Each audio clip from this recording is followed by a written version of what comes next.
जय हिंद गाइस, कैसे हैं आप सब। आशा करती हूँ अच्छे होंगे और एग्जाम की तैयारी पर लगे होंगे। तो आज मैं आपसे चर्चा करने वाली हूँ कि जो आपका एग्जाम है वो पहले सब्जेक्टिव भी आते थे क्वेश्चन, अब इस बार सब्जेक्टिव क्वेश्चन नहीं है, केवल ऑब्जेक्टिव ही इस बार के एग्जाम में पूछा जाएगा। ये आपके लिए बड़ी बात है, क्योंकि जब सब्जेक्टिव क्वेश्चंस रहते हैं तो उसमें से यदि हमें नॉलेज है तो एक पॉइंट सही हो गया।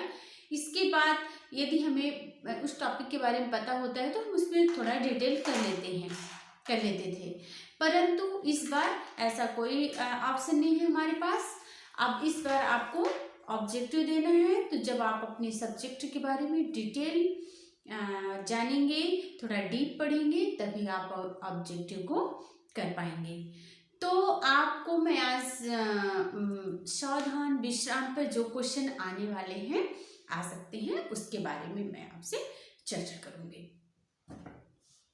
यदि यदि विश्राम की पोजीशन में है, उस वक्त आपसे पूछ सकता है कि विश्राम की पोजीशन में टो से टो की बीच की जो दूरी है वो कितनी हो सकती है, और एंकल से एंकल की दूरी कितनी हो सकती है, कितनी डिग्री का कोण बन सकता है। सेम इसी तरह सावधान की पोजीशन में भी सेम क्वेश्चन आपसे पूछा जा सकता है। तो उसी के बारे में मैं आपसे चर्चा करूंगी। जब आप विश्राम की पोजीशन पे होते हैं, आप सावधान की पोजीशन पे हो या विश्राम की पोजीशन पे हो, इससे संबंधित यदि क्वेश्चन आता है तो आपको ध्यान रखना है 6, 12 और 18 ये फार्मूला आप याद रखेंगे तो आपको आपके क्वेश्चन को अटेम्प्ट करने में आपको आसानी होगी। चलिए चर्चा करते हैं 6, 12, 18 का क्या फार्मूला है। तो यदि आप सावधान की पोजीशन पे हैं तो आप देखेंगे कि टो से टो के बीच की जो दूरी होती है वो 6 होती है, 6 इंच। ठीक है, तो आपका 6 वाला प्रॉब्लम सॉल्व हो गया। सावधान की पोजीशन पे, आप सावधान की पोजीशन पे हो जाइए। आप खुद ही देखेंगे कि एंकल से एंकल तो जुड़ा रहता है, तो टो से टो की बीच की दूरी 6 इंच होती है, और इनके जो कोण बनता है वो 30 डिग्री का बनता है, 30 डिग्री का कोण बनता है। ये क्वेश्चन आपका सॉल्व हो गया। इसके बाद आप विश्राम पोजीशन पे आइए। तो विश्राम की पोजीशन पे जो आपका एंकल से एंकल की दूरी होती है वो कितनी होती है, 12, और टो से टो की दूरी कितनी होती है, 18 इंच, है ना। एंकल से एंकल की 12 इंच।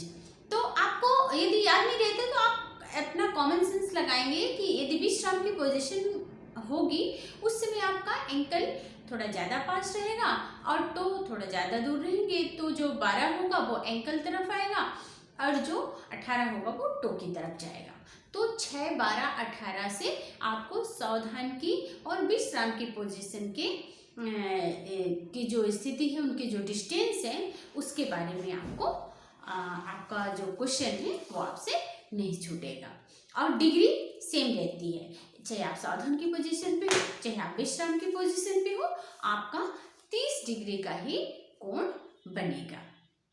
तो ठीक है, आज हमने सीखा 6, 8, 12, 6, 12 और 18 के फार्मूला से सावधान विश्राम पोजीशन का डिस्टेंस और उसकी डिग्री। मिलते हैं नेक्स्ट वीडियो में, पढ़ते रहिएगा इस समय। जय हिंद।